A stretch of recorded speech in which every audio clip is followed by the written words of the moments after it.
welcome back to Late Night Love. I'm Jazz, she's Lovey, and tonight we are sinking into the soft late night space where life gets messy, relationships get confusing, and love asks us at. Oh man, This is gonna be great.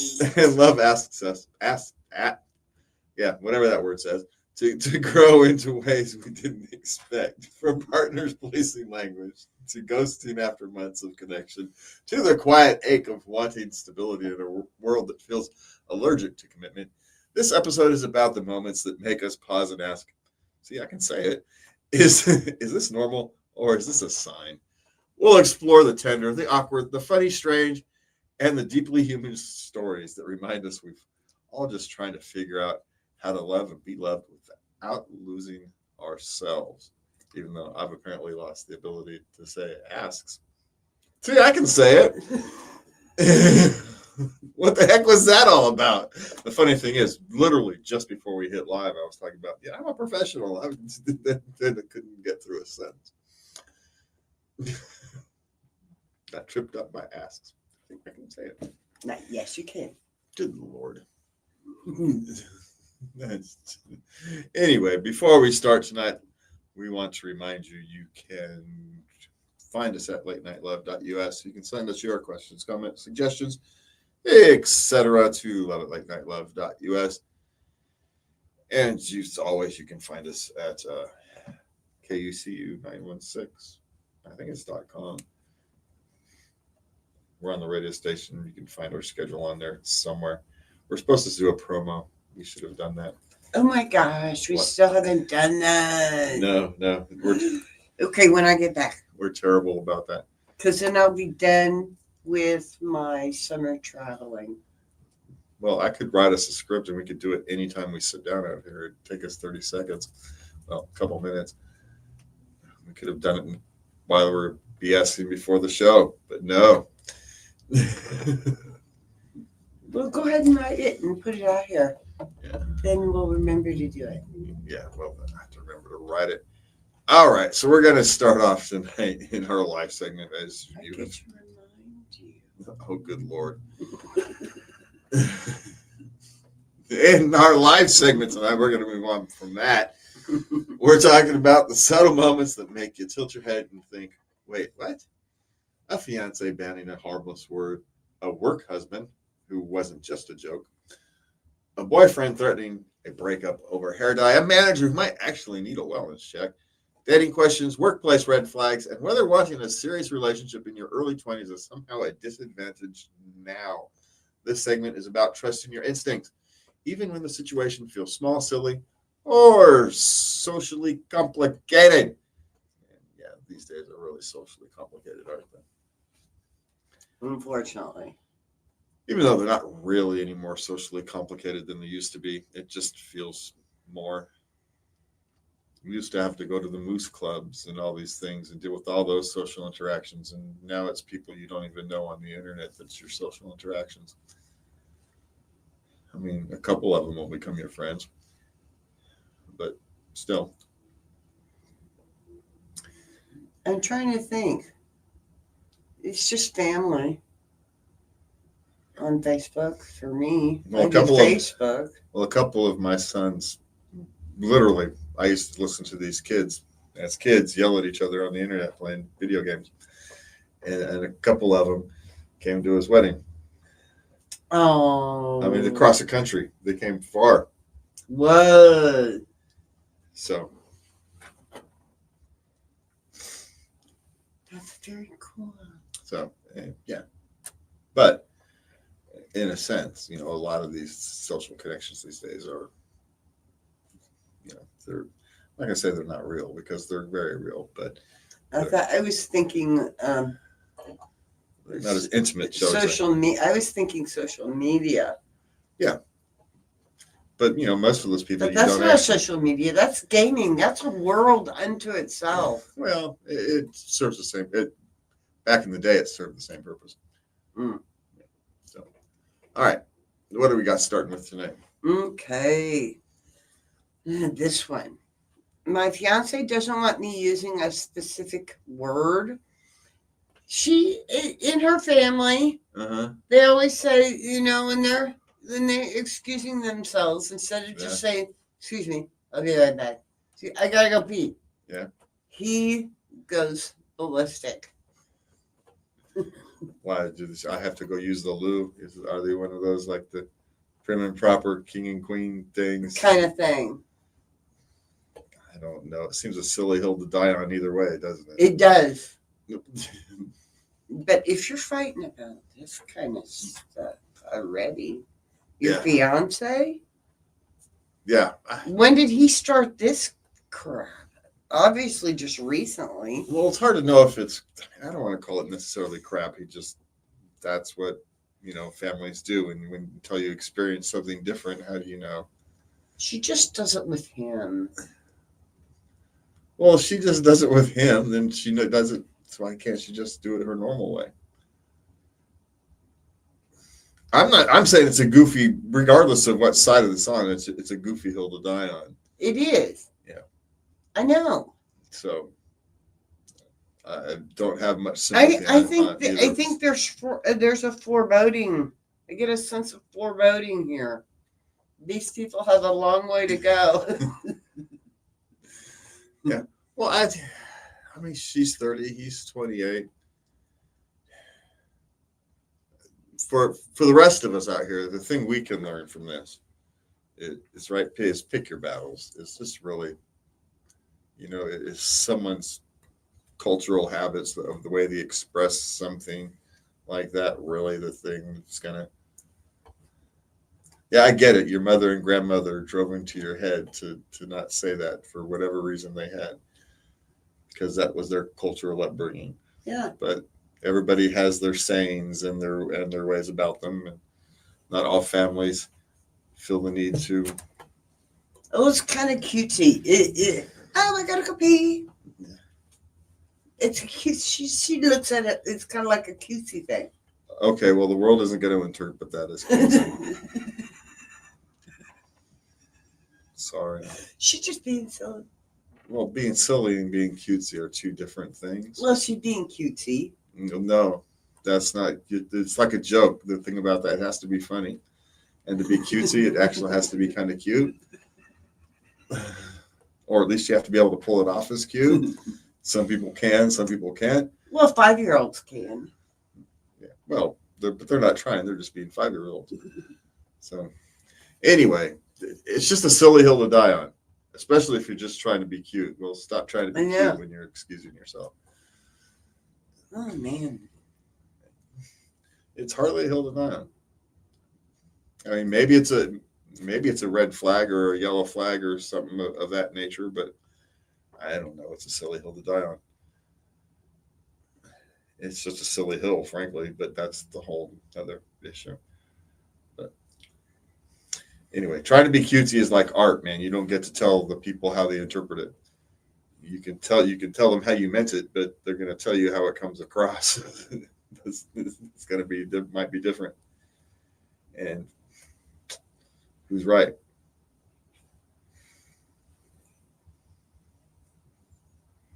So. Well, no one's right here. Exactly. Okay. What's next? Okay. My friend's work husband wasn't just a joke. She caught her friend holding hands with her work husband. With his work husband. Right, with his work husband. Her friend. She's dating. Okay, this guy she's dating. Yes. Said he had a work husband. She thought he was kidding. Okay. So she surprised him at work.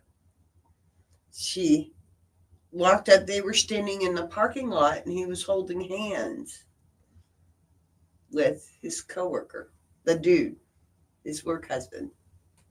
Okay. So she left. Well, you could have caught a flash of anything, frankly, if that's why you left. I mean, I can't tell what kind of holding hands it may have been. So maybe it was a more intimate holding hands, but not all holding hands are necessarily intimate. You don't know. This dude could have had a big cut on his hand and he was, holding the pressure on it. These things happen. I had to do that. You're sitting there, if someone from across a parking lot looked at you, they'd think he was holding his hand, but you're not. You're really holding a thing onto his hand. So, while you're waiting for people to get the first aid kit the fuck over here. That's, and if you left before you saw that and you're across the parking lot, that's what you saw. Now, I'm not saying that's what she did or didn't see. This whole work husband, work wife stuff is silly childhood games. What are you in school still? So, frankly, that's the bigger red flag. The fact that you're still playing these childhood goofy games when you're supposedly a professional adult. That's the bigger red flag. Just saying. It's entertaining to the office. You're not there to be entertaining to the office. I know, but I found it entertaining. It's silly. It's something to talk about. It's distracting. As the person who has to run this office, stop it. You guys are annoying the crap out of me. Not only that, you're creating an HR problem. So leave me alone. Stop it. Last thing I need is more paperwork. People create enough paperwork for me. So yeah. Anyway. You actually say that, don't you? What? I do. I tell them I hate filling out insurance paperwork. So if you guys get hurt, you're going to sit there with me. I'm not going to be the only one tortured.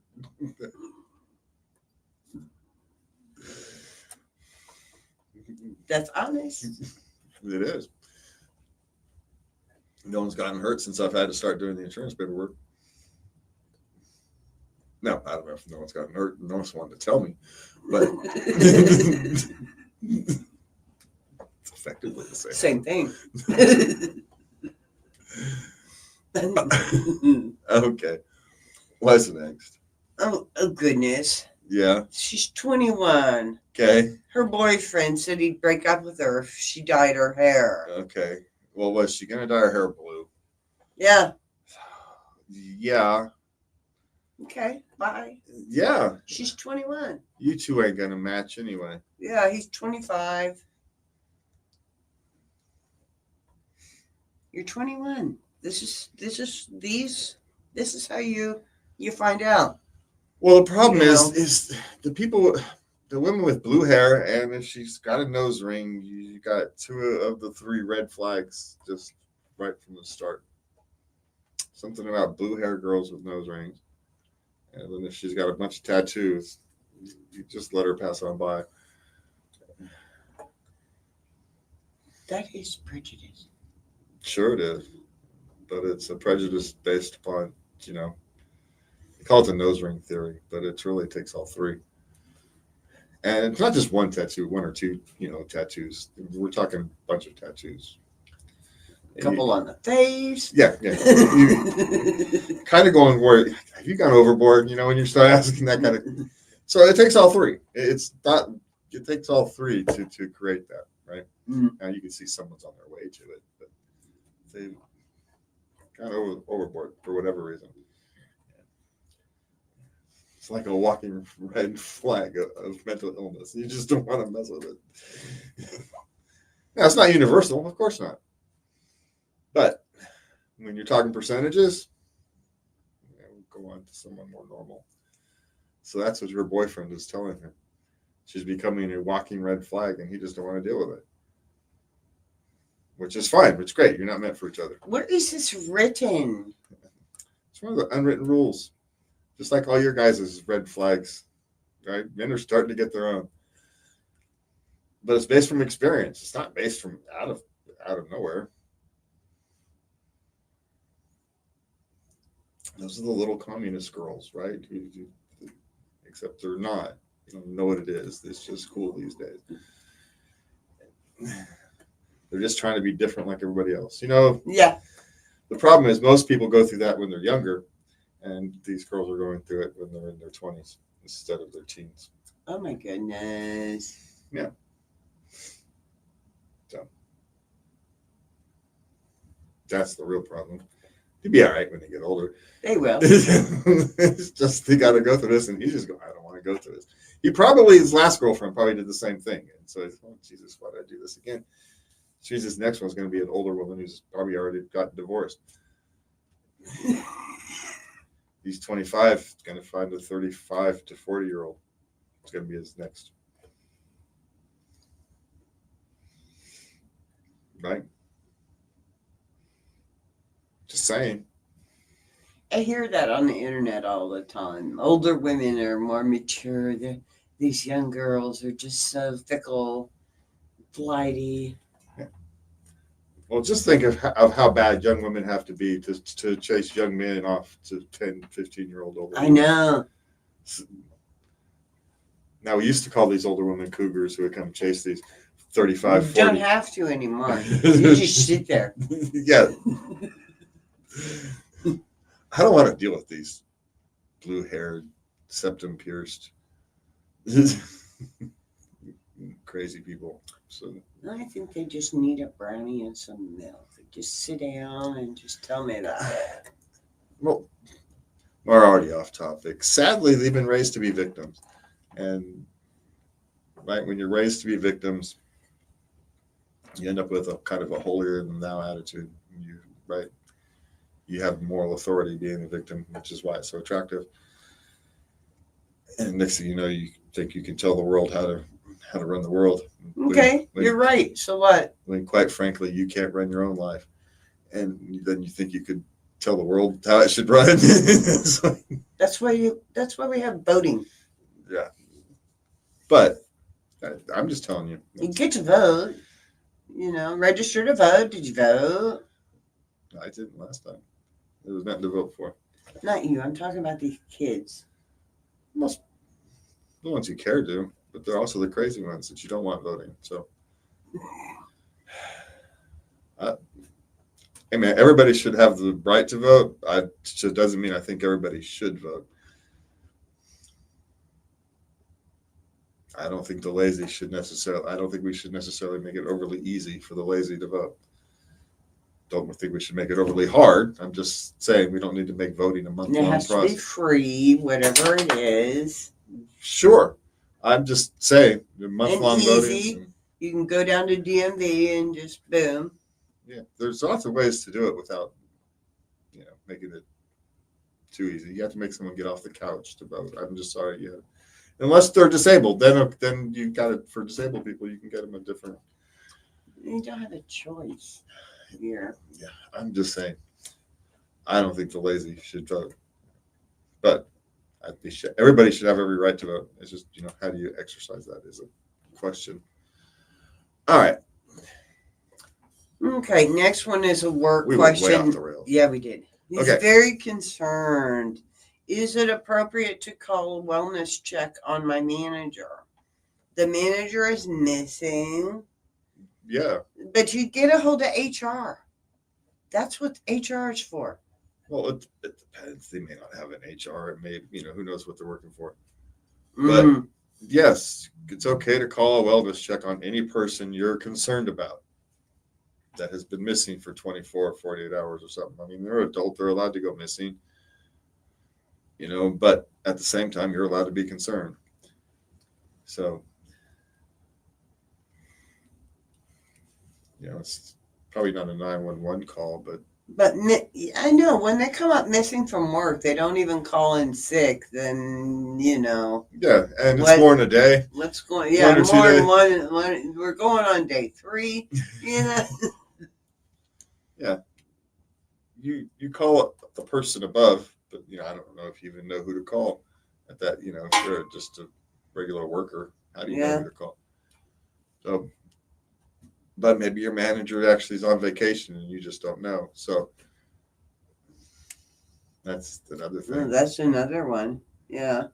So first, find out he's not on vacation, and if he's genuinely missing, it's not worth.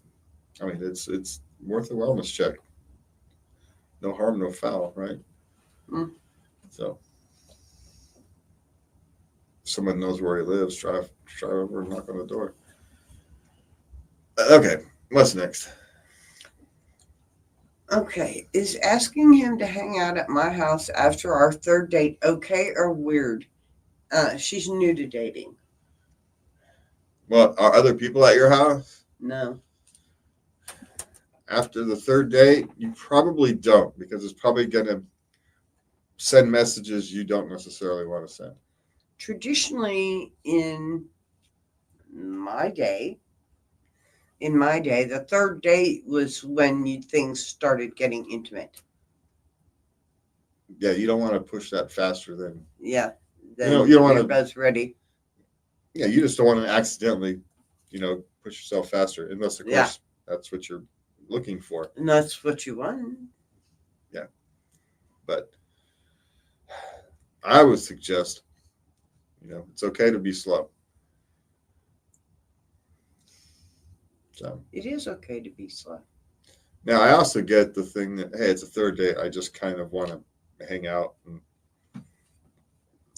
I've got a cool house In private, with a pool room or something, and yeah. and a home theater, and yeah, but it does. It can send unintentional messages, It can. and especially from someone who's looking for the best possible signs, right? They're looking through everything through colored glasses. They're going to take the best interpretation of all the signs they're being given for them.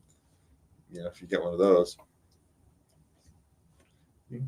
right? You can get the person who so lacks confidence that he's not even believing you're going over some trick or something. So he's not nothing to worry about. But if you get someone who's confident and he's interpreting the sign that, oh, she wants me to go over her house. Oh, it's a hot date night tonight. Yeah. Yeah. So okay. So if you're looking for someone who's kind and gentle, then you may consider. And you could tell them specifically what you want to do. Do you want to come play video games with me? He's going to be all in. yeah, well, depending upon. But I don't know. I would wait a couple dates at least. Would be my suggestion. But whoever thought I'd be. Well, that's for future reference. But it sounds like you ain't ready, hun. Well, she might be. But it's not weird. Yeah. It's not weird. No, it's not overly weird. It's not weird. I just be careful in what signs you're sending, intentional or not, and unintentional. Yeah. Okay. What is a workplace red flag you noticed way too late? Well, it's hard to know because most red flags I noticed early on. The red flags are generally relatively easy to see. It's not for me. The red flags haven't been when I started someplace. It's something happens. Place gets sold, and new ownership comes in, and things change. So it's that a red flag? Well, no. I mean, I suppose.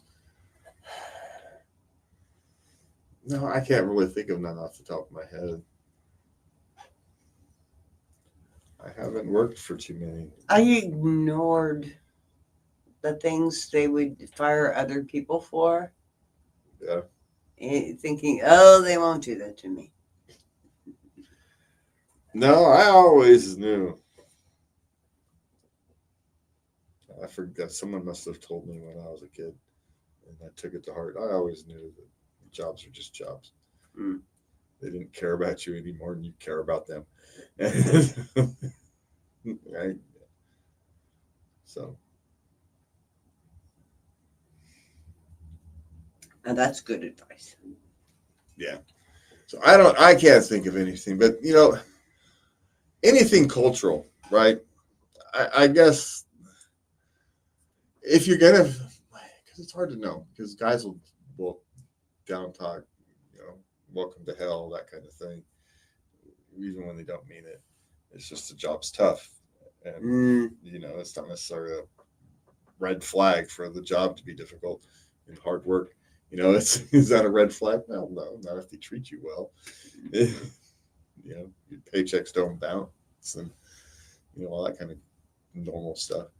So I don't know, just if the whole workforce is actually genuinely unhappy, not griping because it's hot outside and then the work is tough this today. I'm talking genuinely unhappy.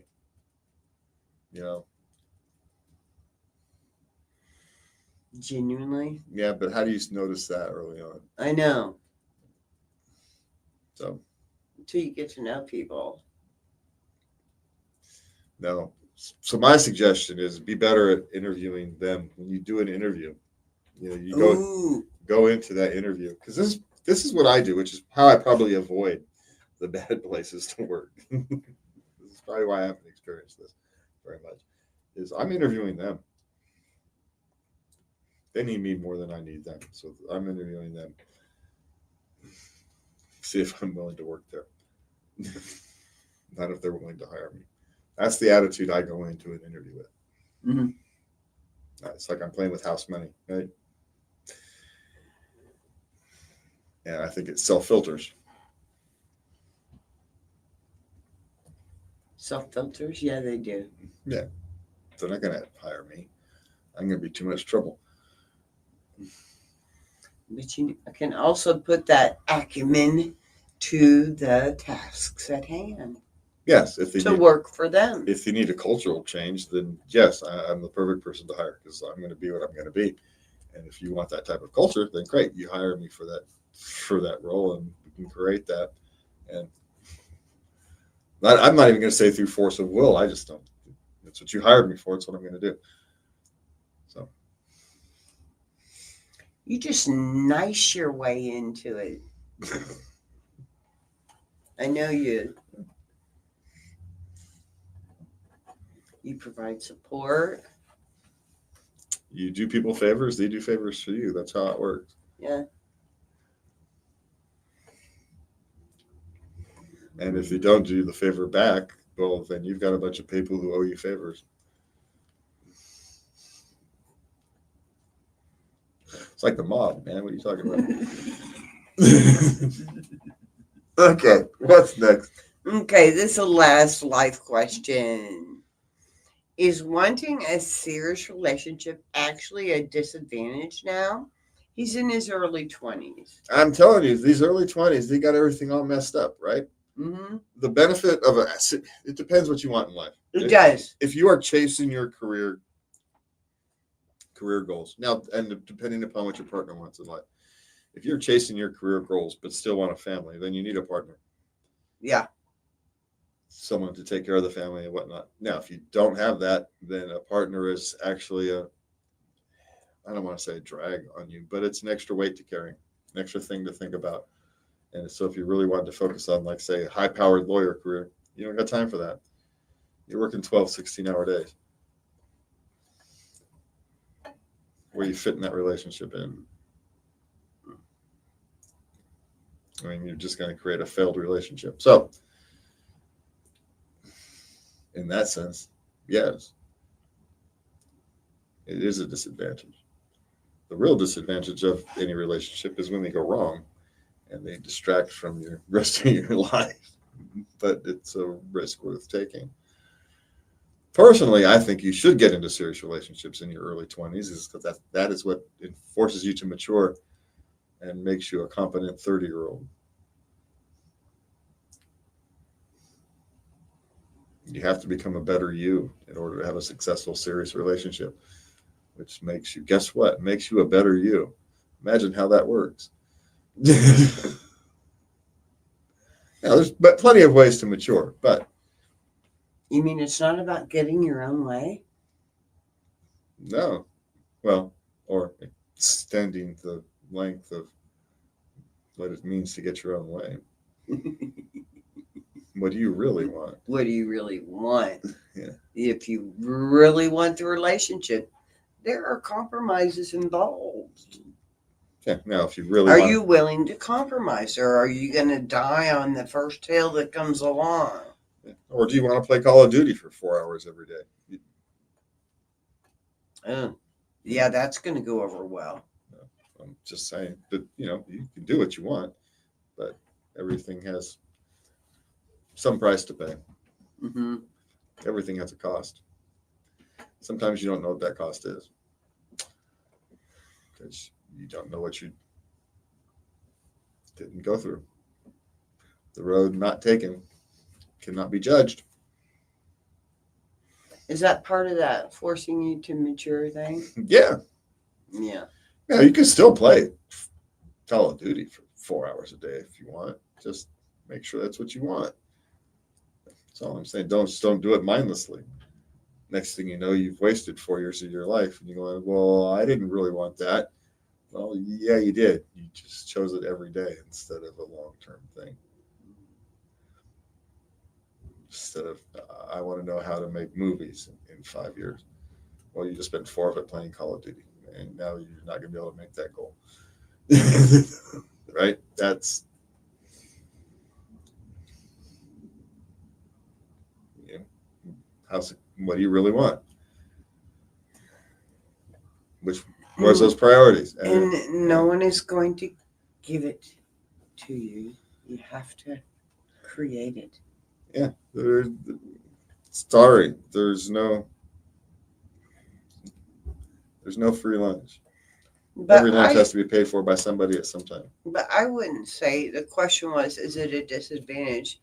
I wouldn't say it's a disadvantage. Is this your relationship type? In high school and stuff, were you like the serial monogamous kind of thing? That just may be your relationship type. But as it also shows that dating has always been terrible, right? Hated it. Go back to the beginning of time. I was never good at it. I mean, you can write books about history. They write how bad dating was. I know. So it's not like it's any different now than it's ever been. But is it actually worse now? I mean, with all this, these young people have been brought up to feel like victims, and this is kind of what it leads to. If I'm in a relationship, am I a victim? Is it costing me more than I'm getting out of it? Oh God, don't keep a scorecard, but there's no. you check in every now and then. Well, there's actually no way to know. It's a leap of faith. It's like raising kids, which is why. In the beginning, no, you don't know. You have no idea. No idea. You have no idea. Your life could be worse if you took the other one. Might be better. Might be better. Might be worse. You never know. That path I didn't take. What would have happened to my life if I had taken that path? Nobody knows because you didn't take that path. It's impossible to say. If you'd have done that path, you may have been, I should have gone to university and studied for 4 years, and to be an architect, and I could have been an architect and retired by now. Or you could have gone to university, got hit by a bus, and you'd be in a coma for the next 10 years. You don't know. You wouldn't have gotten hit by a bus if you hadn't gone to university. No, just because you wouldn't have been in that spot at that time. So, just saying, you never know the path you don't take, what would have happened. Could have been struck by lightning 3 times. You have no idea. So life is just completely random. No, it's not random. Not at all. One thing leads to another. Every action has an equal and opposite reaction. Okay. But the actions you didn't take cannot be judged because you didn't take it. Okay. That's the bottom line there. Yeah. You can imagine whatever you want.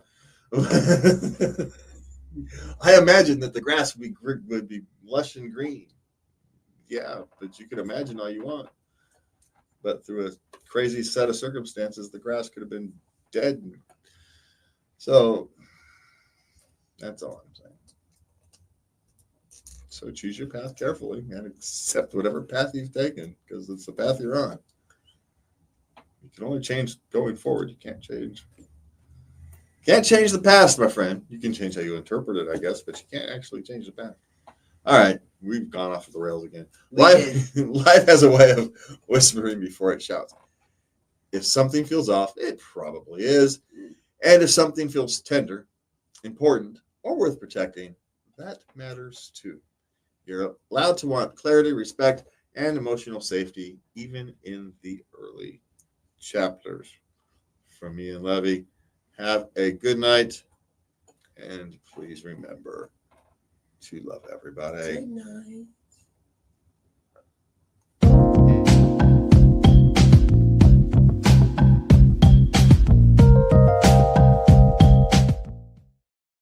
That's not the one that plays.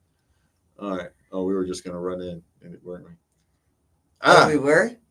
Oh, no. No. Do you want to do the thing again? Oh, you ready?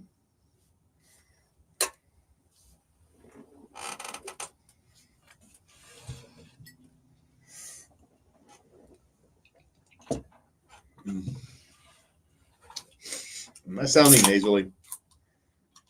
I don't think so. Hearing it in my ears.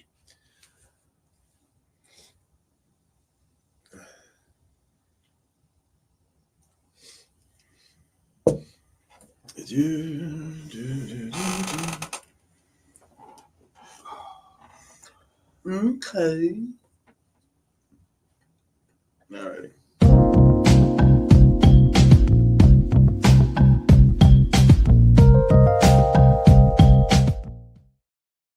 And welcome back to Late Night Love. Tonight, in our love segment, we are stepping into the complicated heart space where romance meets family, identity, and a bit of fear. A fiance who wants a child with you but doesn't want you to be a parental figure. A kid with no friends who still deserves a birthday party full of joy. Strict parents and the first step towards independence. The terror of sending your child to school for the first time. And the heartbreak of men who pursue intensely then disappear. This segment is about nurturing yourself, your kids, your boundaries, and your hope. But before all of that, we want to remind you you can find us at latenightLove.us. You can send us your questions, comments, suggestions, etc. to loveatlatenightLove.us. There's probably other things I'm supposed to. Oh, like, subscribe, share, do all that good fun stuff. And remember, you can find us on, especially here in Sacramento, on KUCU 916.com. Find the link to whatever the Live 365 link is. Our schedule's there somewhere, maybe. I don't know. Really should look that up. I've looked it up before, but I keep forgetting to write it down or put it on the webpage or something. Site. If you text me, I can remember. Yeah, but then I have to remember to text you. And anyway, we will remember to do that someday, just like we'll remember to do everything someday at some point. Anyway, we are just as messed up as you guys are. That's what we're attracted for.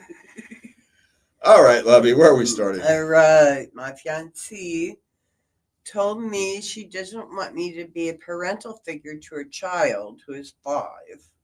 Little girl. Okay. Yet she also wants to have another child with me. Okay, those two things are not mutually exclusive.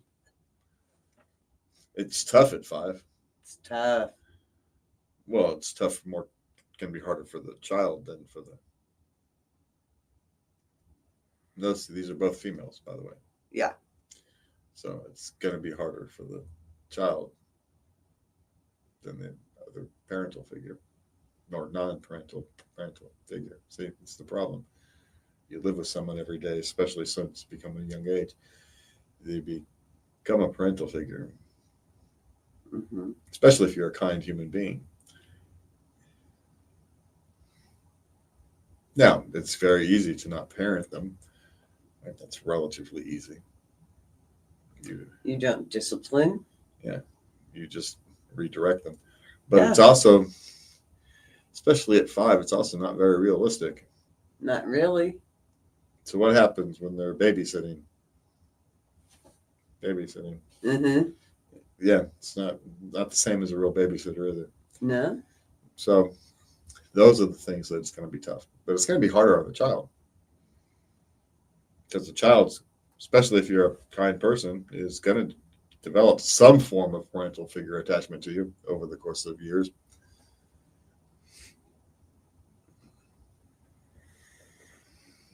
They just will. Unless you're mean. How is that going to work? So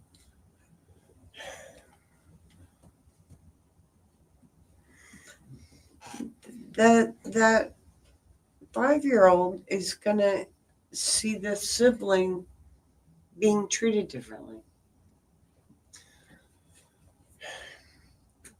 the 5-year-old will also see that a sibling has another parental figure in its life.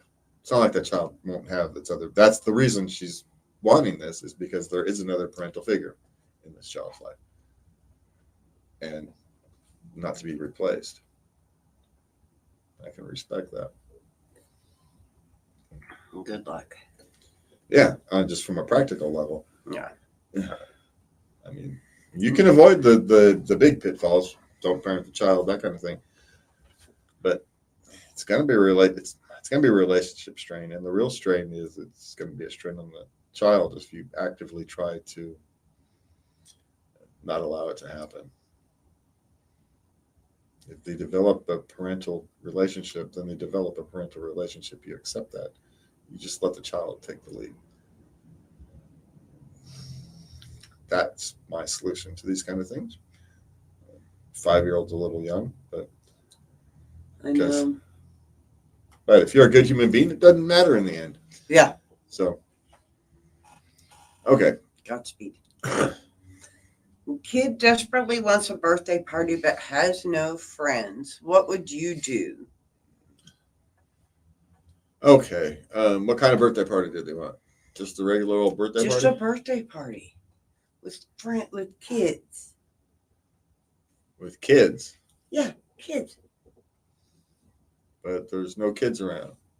So why does his kid? Friends. Why does his? Yeah, but he's got no friends. So why does his kid have no friends? That's the question. Yeah. Is it the kid that doesn't? The kid might be his own problem here. He is dealing with the consequences of his own actions. Maybe he's a spoiled little brat and no one wants to be around him. Or maybe he just hasn't had the opportunity because mom and dad work all the time, and so grandma raises him, and grandma doesn't have the energy. The energy. She's lucky to make sure he's fed when get dinner's on the table in that time between mom and dad getting home. Yeah. It could be one of those. There's all kinds of reasons, and not judging any of them. I have a suspicion that it's some combination thereof. These things are rarely singular, right? Parents are busy, so they don't do play dates. Probably maybe they don't have a lot of money, so he doesn't have a baseball team or whatever.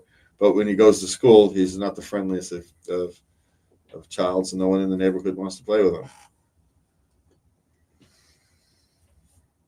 So what do?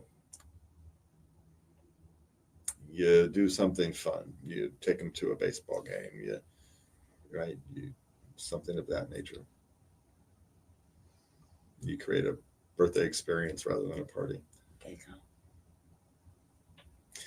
Because you can't have a party if none of the other kids want to show up.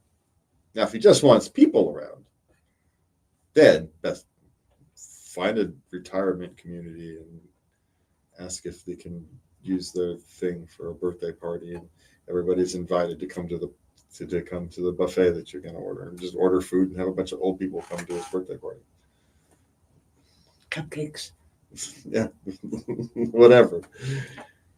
Cupcakes won't break the bank, and then they'll show up. So,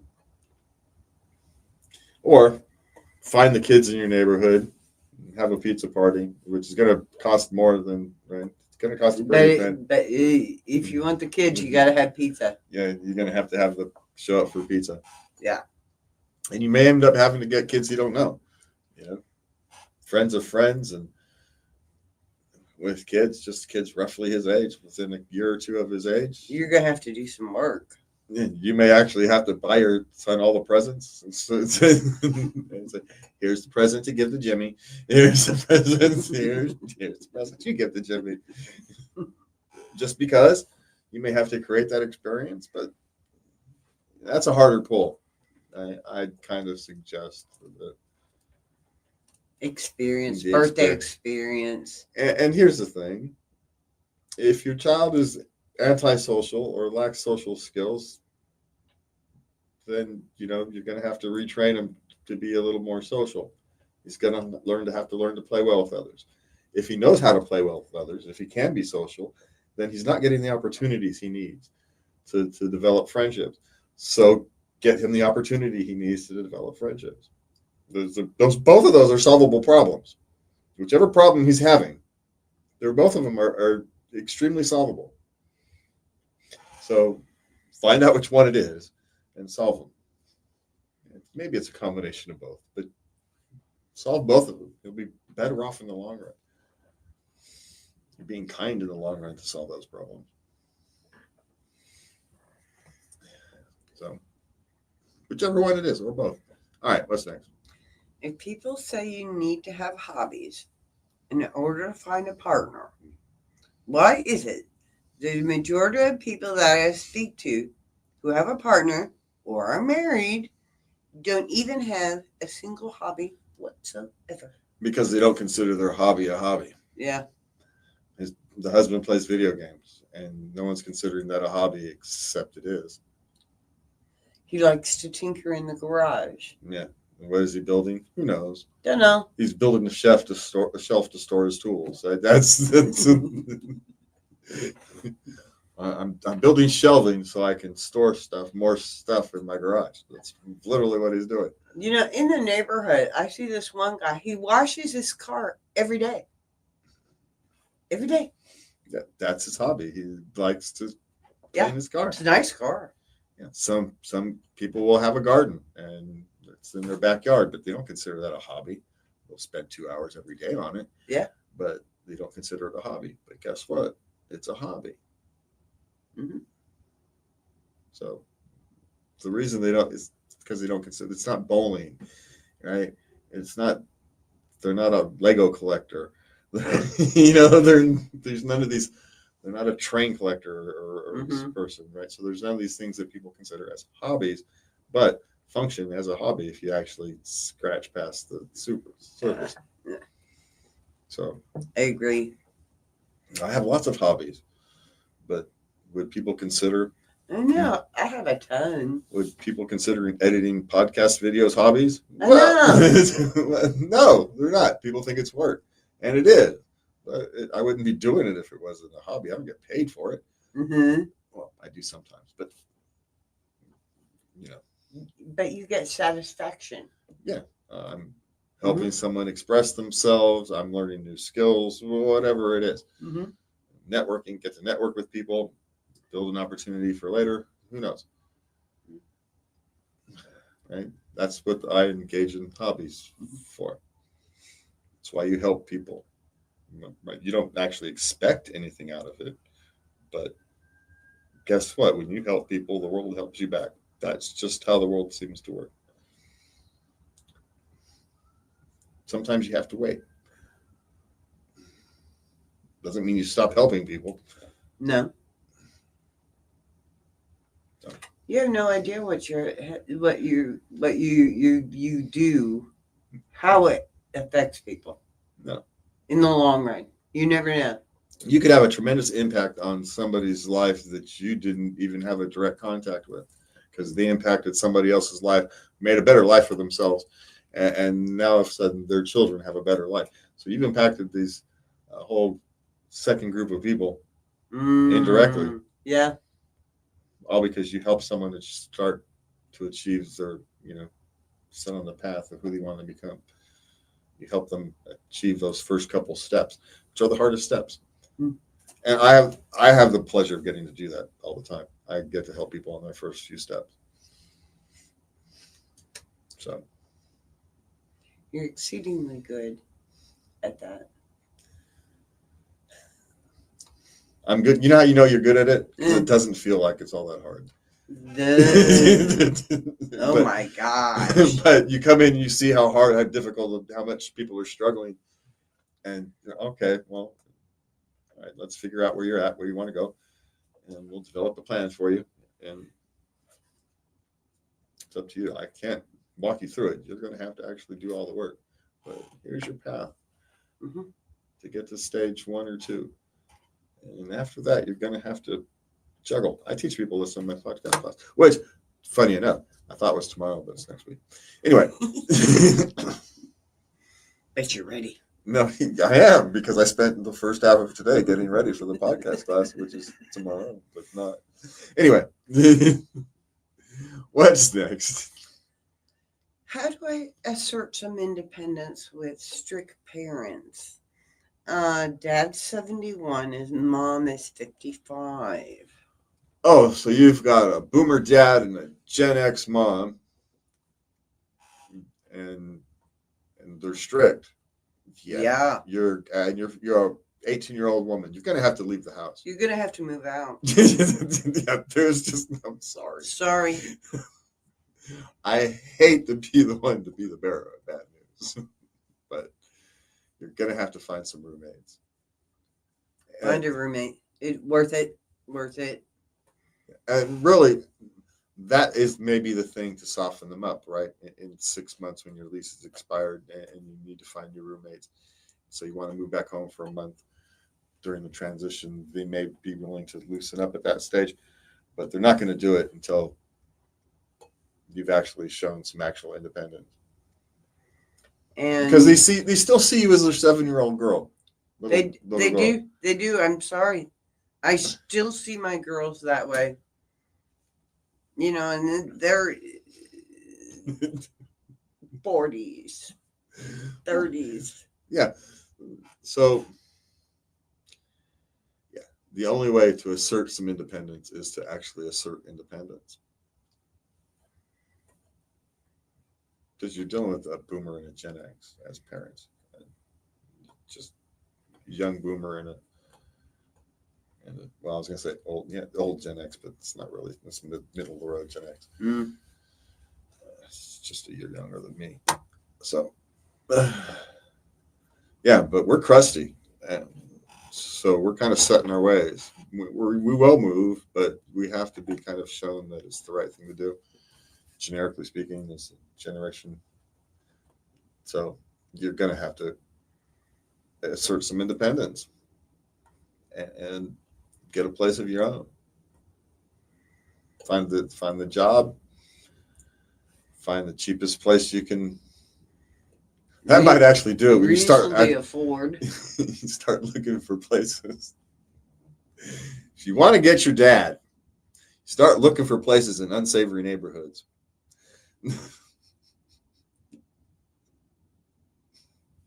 Oh, really? Yeah. Can't see his little girl living in a studio in the worst neighborhood in town. You want to get him to rethink his position. Just say it. As a father, if you want to get me to rethink anything, yeah. Your little princess in some studio and having to dodge bullets on the way to her car on the way to work in the morning. All right, fine, we'll change rules. I'll deal with your mother. It's what'll happen. But of course, he may call your bluff. So I'm thinking, yeah. not necessarily. The boomer. Let's see.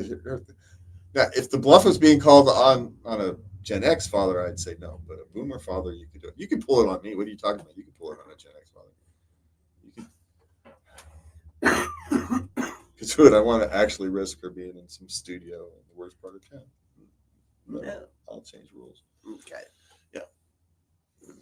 But it is a dangerous strategy because you could end up in a studio in the worst part of town. You could get a roommate. Go for a not so dodgy neighborhood. Yeah, you find the slumlord in the nicest neighborhood you can find. Yes. And that's yeah. You'll have a terrible landlord, but so what? You have a terrible landlord. But you'll be safe Yeah, you'll be the worst house in the nice in the nicest neighborhood. Yeah. So, all right, what is next? My kid is about to start school and I'm terrified. What do I do? He's a stay-at-home dad. He's been there since day one. Homeschool your kids. But that's my generic response when anybody talks to me about educating their kids. I would not send my kids to public school these days in most places. There's a handful of places where you might. I mean, all decisions are local, right? But I would not send my kids to, say, our local school district. No way. It's actually worse than when I went to it. It was bad then.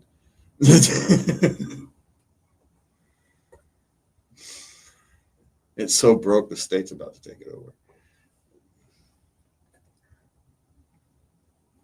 But now, if you do not feel competent to,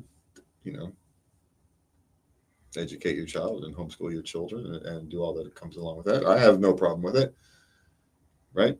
You want the best for your child. I get it. And if you don't feel you're the best person to give them that education they need, then you send them off to a professional. It's a completely reasonable thing to do. It's also completely reasonable to be terrified about it. These things can be, aren't mutually exclusive. Two things can be true. It can need to be done, and it can terrify you. So you're going to be terrified for a while. You will. You'll be all right. I was. The world's a scary place, but you know what? They're going to have to learn how to navigate it without you at some point. And this is those first steps. This is part of that process. It's a controlled environment, as controlled as anything with children can be. And you're just going to have to accept that that's part of the parenting process. No one likes that first day of school. Of course, wait till you send them off to high school. Then you get to send them off to college. Yeah, just see how you feel on the last day of school. Yeah. Oh man, have this little brat back. Well, they change when they go to school. Yeah, they start to pick up the mannerisms of the rest of the world. Yeah. Rather than your family, the limited experience he has around you. Yeah. And he's going to try them all out to find out which one's fit for him. And you have to be there for the process. But that's what parenting's about, watching them experiment and grow and learn. So, but I am going to go back to my thing. If you can, homeschool your kid. Or learning pods or some other thing than your generic public school. Unless you live in a spot that's got a good one. Again, it's all possible. We all know that it's not possible for everybody. And no judgments if you can't. Or choose not to because you don't feel competent enough. But just saying, the state of our public schools is not good. Okay, what's next? Why do men pursue me, win my heart, and freaking ghost after a few months? Okay, so this is a recurring problem. Or is this a once? Maybe your picker. Is this a 1 out of 5? Needs to be adjusted. Or is this a 5 out of 5? Right? Is this the 4th or 5th time this has happened? Almost the exact same way? Then it's you. If you've gone out with 5 guys and the first one ended this way and the 5th one ended this way, right? Okay, fine. It's the guys. It's luck of the draw. But if all your relationships, or most of your relationships, are ending this way, you are the common denominator. What are you doing? Are you becoming overly clingy? Are you going too fast? You get to know them. And guys will wait. Do you have some weird kink that you finally express and that freaks them out? I could do it. I mean, there are some things that are. She probably would have said that, but for the value of our audience, right? There's lots of reasons that you could essentially scare somebody off. But mostly it's because at this stage, after 3 or 4 months, people get to see the part of you that you try to hide the other rest of the time. And so there's some part of you that you finally reveal, and people decide, nah, I don't want to deal with that. Mm-hmm. Now, they should be more respectful of you and actually tell you what that is. Now, do you know there's this school of thought Yes. that if you just stop calling, that's, being clear. Well, it is, but it's not respectful. I didn't say being clear. I said being respectful. Mm. It's clear. If you stop calling you, it is clear. They're not interested in me anymore. Yeah, it's a clear signal. It's one of the clearest hints you can get. But it's wimpy. Yeah. It's cowardly. Yeah, it's not respectful. I don't even call it necessarily wimpy or cowardly, but it's not respectful. But that's not the question she asked. The question she asked is, why does this keep happening? Well, why do they pursue you? Because you're attractive and you seem like a nice person on the surface. They win your heart. Well, if people are winning your heart after a few months, your heart may be a little too easy to win. And then ghost you. There's a pattern there. Yeah. She's describing a pattern. Maybe you're jumping in too fast.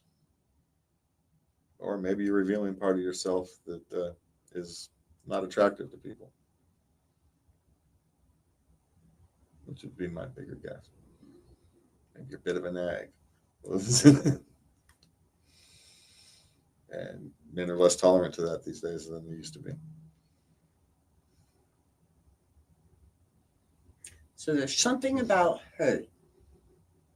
Only if it's a repeatable thing, right? Only if this is really repeatable. If it's a 1 in 5 thing, then it's them, right?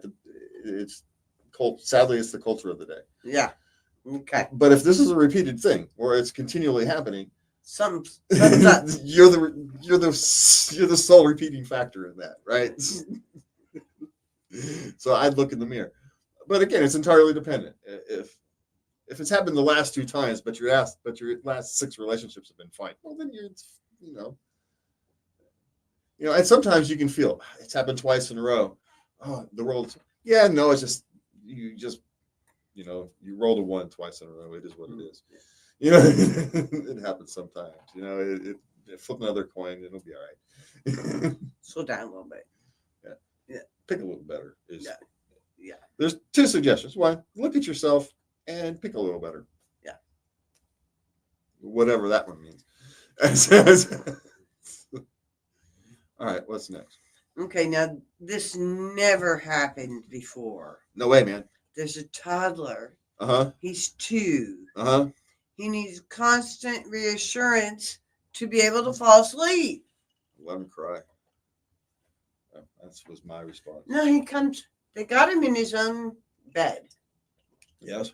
And he'll stand there for a little while. Uh-huh. Then he'll come in to their bedroom. Mm-hmm. And just mom. Yeah. Mom. Because they let him. Mom. Until they let him into the bed. Yeah, because they let him. Why is he doing it? Because you let him. Because if you don't, they make him go back to bed. He ends up crying, right? And so they just don't want to deal with it. It's no, late, he'll go back to bed again and he'll let in there for a little while. And then He'll come back into the bed. You're going to have to be a little more forceful when you put him back to bed. That's all I'm saying. There's going to have to start being. He doesn't cry. Yeah, but he's also not getting any repercussions, so he's going to continue to do it.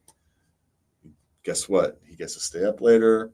He gets to play with mom and dad. It's all a nice, big, fun and game for him right now. So you have to make it not a fun and game. Right? This is a big fun and games. He gets to keep everybody up later. Right?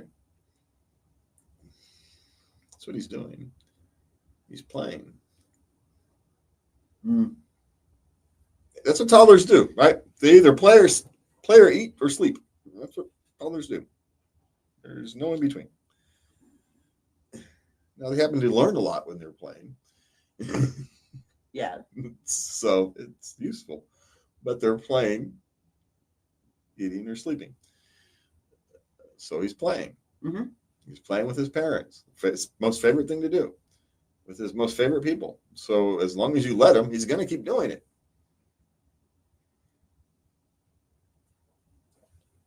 So there's a couple ways to handle this. One, you can put him to bed and actually stay in his room with him until he falls asleep. I have, with my grandson, set a chair in the hall. His light was off. The hall light was on. And I sat with the chair and I read a book. Until I said, I'm going to sit here until you fall asleep. Yeah. And so he'd sit there. He'd lay there looking at me. But no exchange. So there are things you can actually do to force him to stay there. Yeah. Until he falls asleep. But you also, maybe his bedtime is a little early. Which is why he doesn't fall right to sleep. He goes in, he lays down, legitimately lays down to go to sleep. He doesn't fall asleep within 10 minutes or whatever it is. Well, I'm not sleepy, so he gets up. So maybe you need to change his before bedtime routine and get him some activity so he's more tired. That's a good one. Or change his nap time so he's... So there's other things to look at. Yeah, he's not ready to give up the nap yet. That would be, ooh. Well, he might be having 3 naps or something. And switch to 2. Switch to 2. You can change the nap time. You can make the nap time earlier. Mm-hmm. Or wake him up. Maybe he's instead of taking an hour and a half long nap, he's taking a 4-hour nap. Well, you're going to have to interrupt him at 2, right? Yeah. There's options, but we don't actually have a full enough. But you can't let him. Otherwise, they will, because he's playing. And of course, he's going to play if you let him play. I would. Yeah, you can't even blame the kid. Who wouldn't? Laying bored, playing with parents. Yeah, I can stare at the ceiling, or I can go bug mom for a little bit. I'm going to go bug mom for a little bit. Yeah, who wouldn't do it? I do it now. You could. I'm saying. You know how much it takes me when I'm having trouble falling asleep, when you're sleeping, to not bug you? It's like, really? So I'm bored. I'm bored. I got a moderate toothache for whatever reason. It's keeping me up. Oh no. No, well, sometimes, right? Sometimes. Yeah, you know how sometimes your sinuses are clogged up. Oh, so you'll get a moderate toothache. It really shouldn't bother you, but you're just not quite comfortable enough to fall asleep easier. Yeah. Or you've already slept too much, but you just need to go to bed because it's, you got poke. Yeah, seriously, just to do it. It's what I'm here for. I do it now. I don't do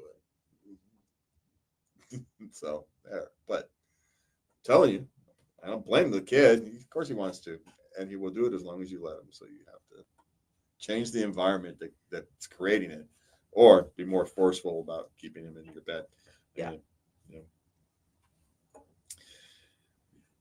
Park your chair and your switch in the hallway. Whatever it is you got to do, you're gonna have to do it. Yeah. Okay. Love is not always symmetrical, but the effort you put into showing up for yourself, for your kids, for your future is never wasted. You're building something real, even when the people around you are still figuring themselves out, because we are all always figuring ourselves out. From me and Lovey, have a good night, and please remember to love everybody. Good night.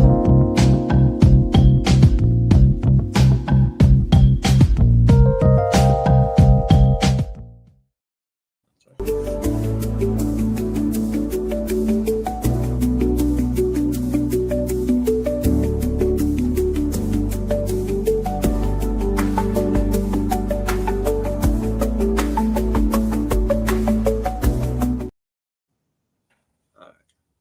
That was fun.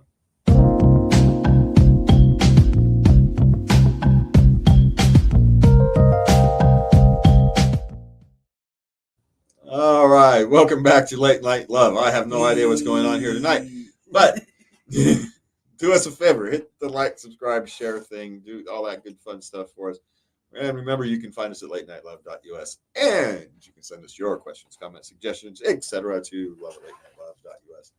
And don't bother putting any comments or anything in your thing next couple weeks because Lovey's not going to be here. Sorry. Not that they're going to hear this part because people comment on the shorts, and this isn't going to get into the shorts, but it is what it is for the handful of people. You can make a short.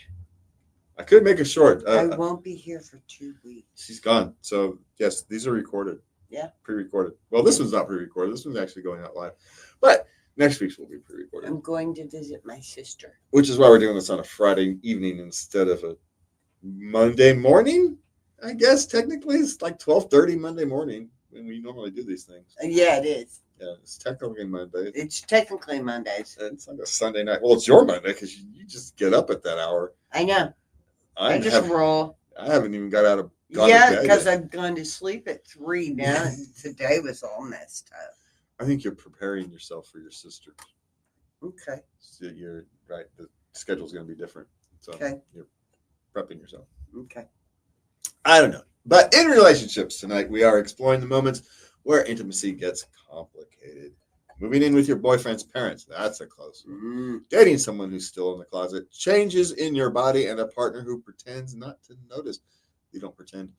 Awkward, confusing sexual moments from unclear boundaries to unexpected anatomy behavior. Handled with care and emotional intelligence. And the quiet anxiety of wondering whether you're doing intimacy wrong. Of course you are. This segment is about communication, consent, comfort, and the courage to ask what you need. Yeah. All right.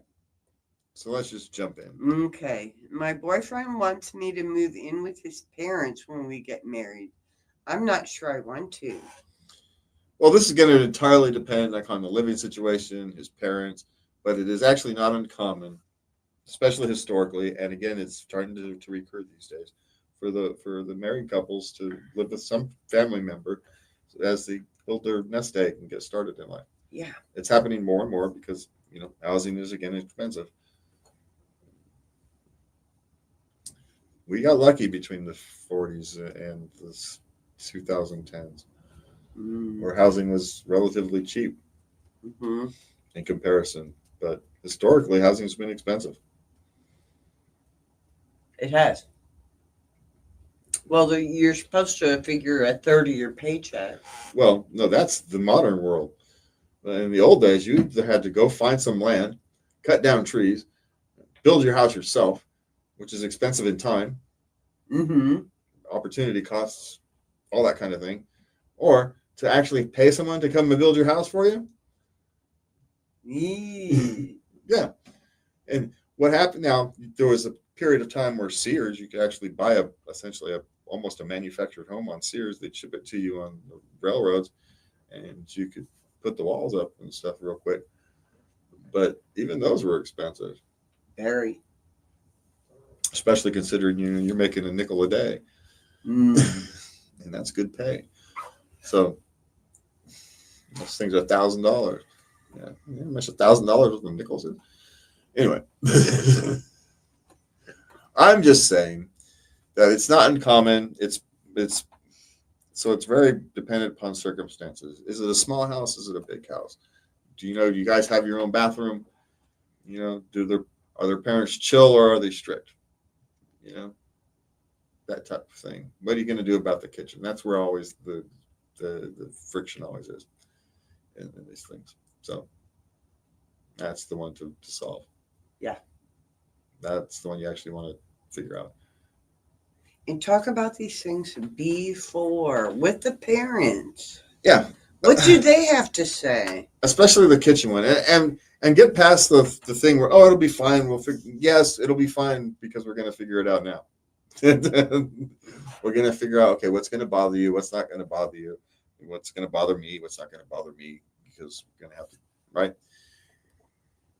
So it's not all that uncommon, but you can find yourself a small studio apartment and start your life that way. It's not an uncommon thing to do either.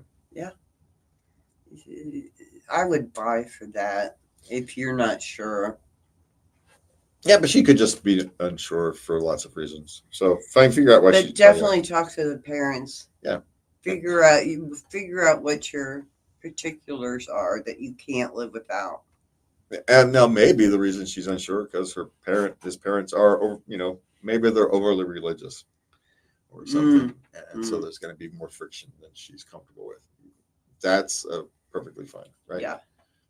You go in and find yourself, but maybe they're perfectly fine, chill, laid back parents who, quite frankly, maybe they're never home. They travel a lot, and so they're only home 4 months out the year, or something. Yeah. Or they're like my mom, 6 months out the year they're not at home; they're off traveling somewhere. So maybe it's something of that nature, and it's not such a big deal. But again, circumstances will dictate the actual answer to that. But make sure those friction points, bathrooms, kitchens, ins and outs, who's leaving, what's time in, company, how many people can you have company over? Is it, figure all those kind of things out. Yeah. Go through those difficult things. Okay. How do I deal with my boyfriend still being in the closet? These are two. He's 18 and the boyfriend is 19. Well, you either deal with this. This is the same answer I give anytime anybody gives me. How do I deal with? You either do or don't. There is no how. It's an internal decision. You either accept it or you don't.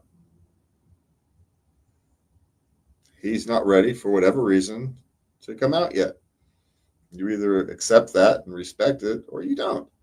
And if you don't, you move on. That's what happens at 18 and 19 years old. Yeah. So it's quite simple. You do or you don't. There is no maybe. You do. Deal with it. You do or you do not. Or you do not. There's no middle ground. If he's 30 and has been gay his whole life, yeah, okay. There's a little more flexibility to twist his arm a little bit. But at 19, 19, man, come on. Yeah, no way. You leave him alone. Yeah. Yeah, he's not prepped. He's not ready, and you don't want to be the one to push him faster or farther than he's ready. Then he's not ready. If he's not ready, he's not ready. Yeah, for whatever reason. And 19, come on, man. He's got a lifetime to come out. He will. It's probably just what's going on in the United States nowadays. Yeah, it's probably the same thing. He probably thinks his parents are going to kill him, even though his parents are fine with it. But, yeah, we've known your whole life, too. Oh, why didn't I figure that one? I mean, that is a standard one. I'm afraid. My parents are going to kill me. My parents Yeah, for 19. And you go, I forgot about that mindset. Oh, my gosh. And even though they go, we've been knowing you've been gay since you were 8. I know. Talking about. Wonder what took you so long. Don't you know I stopped asking you why you don't have any girlfriends? Hello. All right. What's next? She's 22. She's have gotten heavy. Okay. My fiance acts like I didn't. He doesn't care. Isn't that what you want out of him? It really doesn't. register that much, except when you're intimate, things are in different places. Yeah, but you also do this slowly over time, and so So you can But you also, adjust. Okay. but he also doesn't care because it's not that part of you that he likes a lot.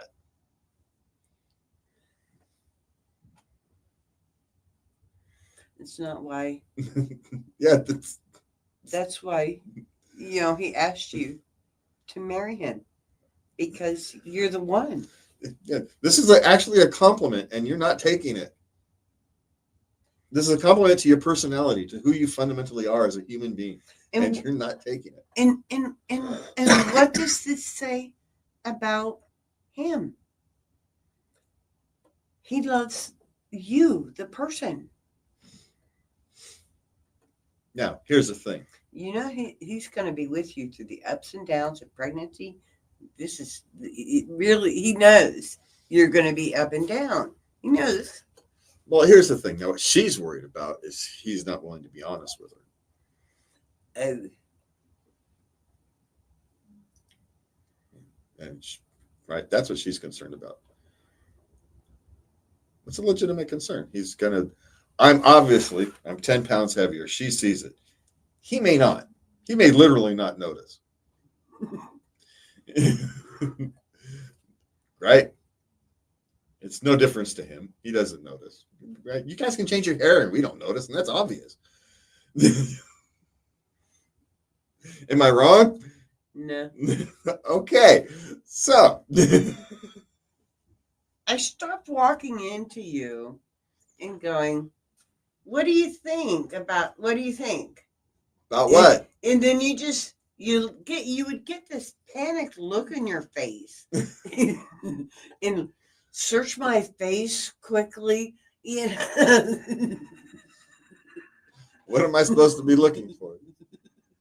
It's a trick? I don't know. I can't tell you what you were wearing this morning, and you asked me what do I think about the. I don't know. It's a shirt. What are you asking me for? I don't know anything.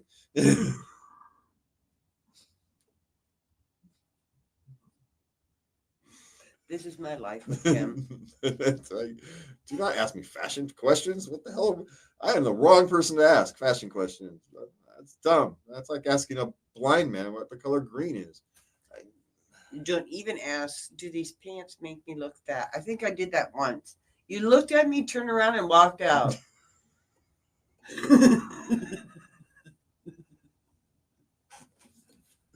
Some questions you cannot answer. There's just no way to answer the question. So you don't get in trouble for that. Say nothing. Say nothing. It's like the Fifth Amendment. I have the right to remain silent. Just, I can pull the CIA, the CIA thing. I can neither confirm nor deny what those pants look like.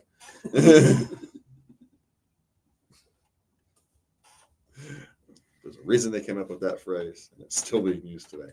Okay, what's next? What is this one? Okay, now we're getting into, well, we're getting into the intimacy questions. This one's pretty raw. Okay. He took my tampon out with his teeth. I don't know if I'll see him again. She met him on like the Tinder thing. Uh-huh. They had a couple dates, and he's like, do you want to? She's like, yeah, but Okay. I got this, and and clothes in town, and he's like, I don't care. Well, some people don't care. So she's like, okay. They started to get intimate, and then he pulls that move with pulling it out with his teeth. Well, it means he really doesn't care. Now you are going to have to decide how, but it is what it is. So, well, she didn't seem too against it, the whole concept. She just wasn't expecting that. So is it? Yeah. Yeah. So now he's a little overly experienced. Would be my right.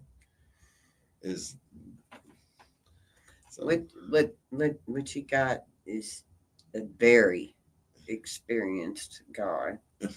It may be too experienced. Been there, done that. But hey, there's lots of things you do in life you do it for a time, and then it is what it is. You never see the person again. So I got no problem with that either. Mm-hmm.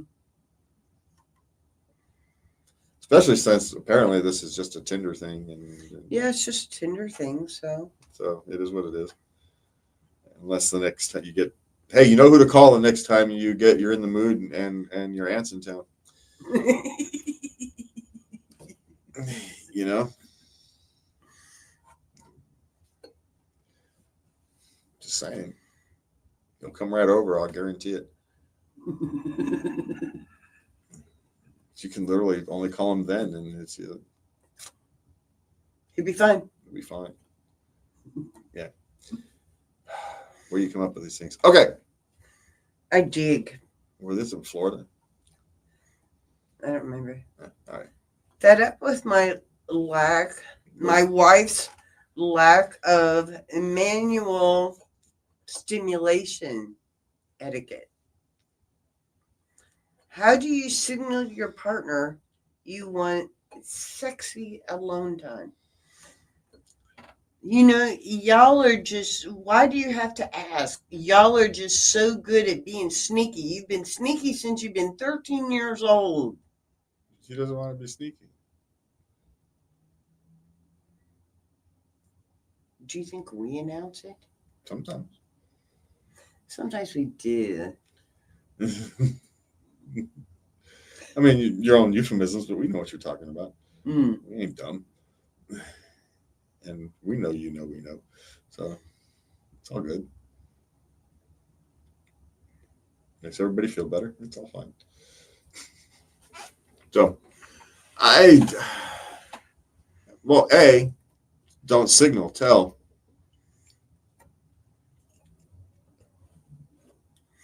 Because here's the thing, if it's okay to signal, it's okay to tell. So just tell her.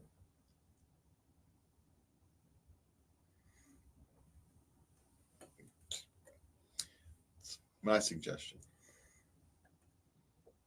Now, not all women respond well to that, but which is why we end up being sneaky. Because we tease you. Yeah, so did our mother, which is why it's really annoying. Sorry. I did not know that. That's okay. At some stage, you don't stop caring about that kind of thing, right? It just is, right? But still, that's why you want to know why they dislike it. That's why. Because. Oh, really? Yeah. So, well, you build a habit from knee high to a grasshopper. Yeah, it's going to continue on in life just because it is. It's been ingrained. Well, yeah. It's been ingrained in you. Well, yeah, but I mean, mothers that made fun of you. Well, it's their way of coping.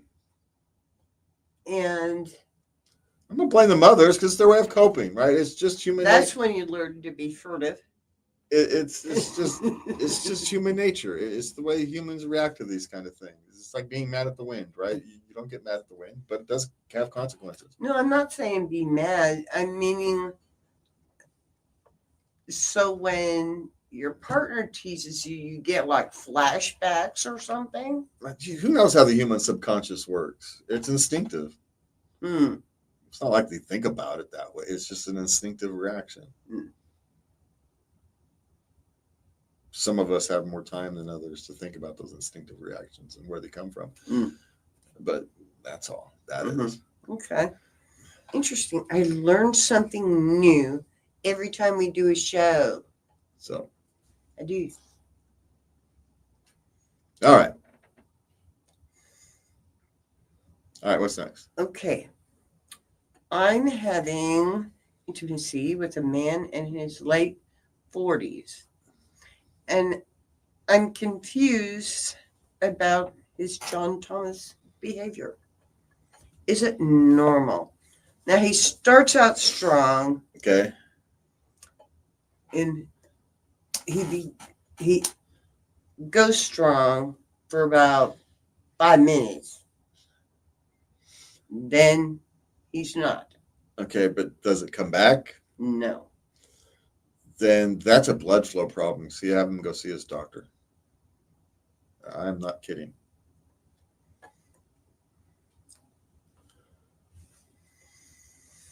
Okay. I'm not kidding at all. She Okay. needs to go see a doctor. Okay. Because I'm not going to guarantee you it's a sign of something worse, but it could very well be a sign of something worse. And he's in his 40s, and it's the time where those things start to show up. Okay. But as his heart starts pumping, his blood pressure raises, and then the least important parts of him start losing their blood flow.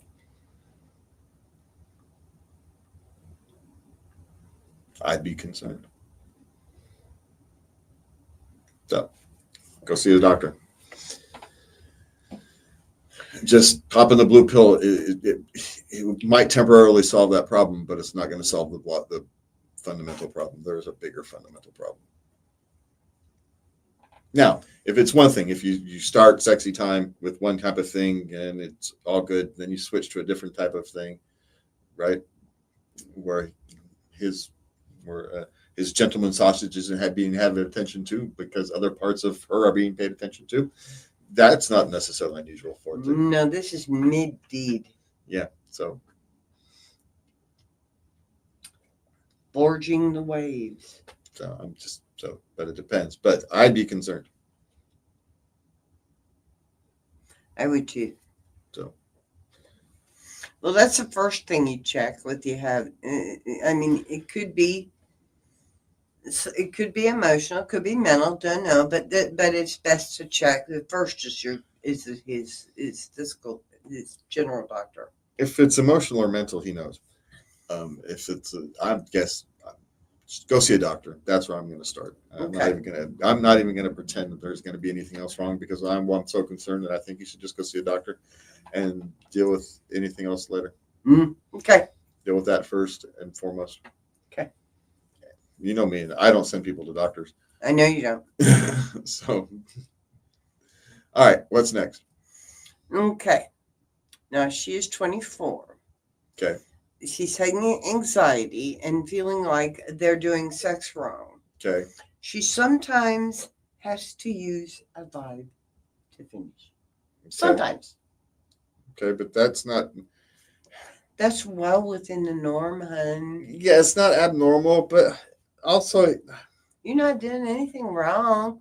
You know, you have hormones that fluctuate. You're 24.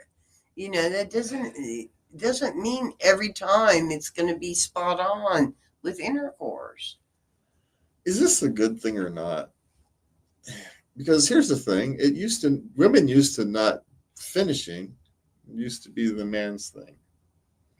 I know. And now women are focused on finishing.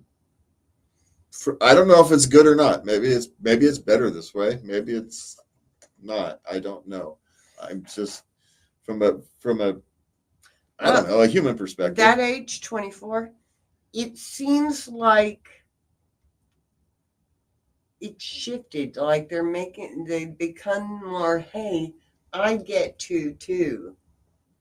Yeah. I get it. And I also get that, there's a biological reason men are the way they are, right? For whatever reason, we were set up that way. Yeah. It's a burden, a curse, and all that stuff. But that's the point. Do women really want to have this? Because it is a burden and a curse where sexual interaction is viewed through the finishing, not the action. Mm-hmm. It's a burden. It's a curse in many ways. So is it necessarily a good thing that women are taking that burden on more and more? Or rather, it's the end isn't the goal. It's the journey. Mm-hmm.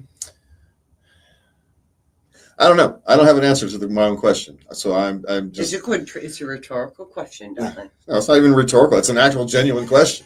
Nothing rhetorical about it. I don't have an answer to it. I'm just curious, and I don't know if there is an answer to it, right? It's going to be perspective, but I don't know what to think about that. So, Well, I think the younger you are, the more focused you are on. now to help this poor girl out, you're perfectly fine. You can't do sex wrong. While at the same time, You're you doing. can do everything wrong, and oddly enough, doing everything wrong is the right way to do it, because that's kind of how you stumble onto the things that are right. Yeah, So don't worry about it. but this is not wrong. You're No. not doing anything wrong. No, knock yourself out, Let them watch it. It'll be, everybody will be happy. and don't let my greater thoughts about social impact and all that crap. It's got nothing to do with you as an individual. You do you. Yeah, knock yourself out. It's just a bigger social question, curiosity. It means nothing. It's just a thought experiment, because what do my thoughts have on an impact on the rest of the world? The world should not listen to me on that one. I'm just saying. But I think they should pose the question. I do think people should consider the question. And maybe we'll get a couple good answers out of a million people sincerely asking the question. What do you think? Yeah. Anyway, what I think is it's time to end this show. Relationships evolve, bodies change, comfort grows and shrinks, but honesty, gentle, patient honesty is the bridge that keeps two people connected even when everything else feels uncertain. As we close tonight, remember, you are not behind, you are not broken, you are not the only one trying to navigate love in a world that feels louder than ever. Late Night Love is your quiet corner, a place to breathe, reflect, and remember that connection is still possible, still beautiful, and still worth fighting for. Have a good night, and please remember to love everybody. Good night.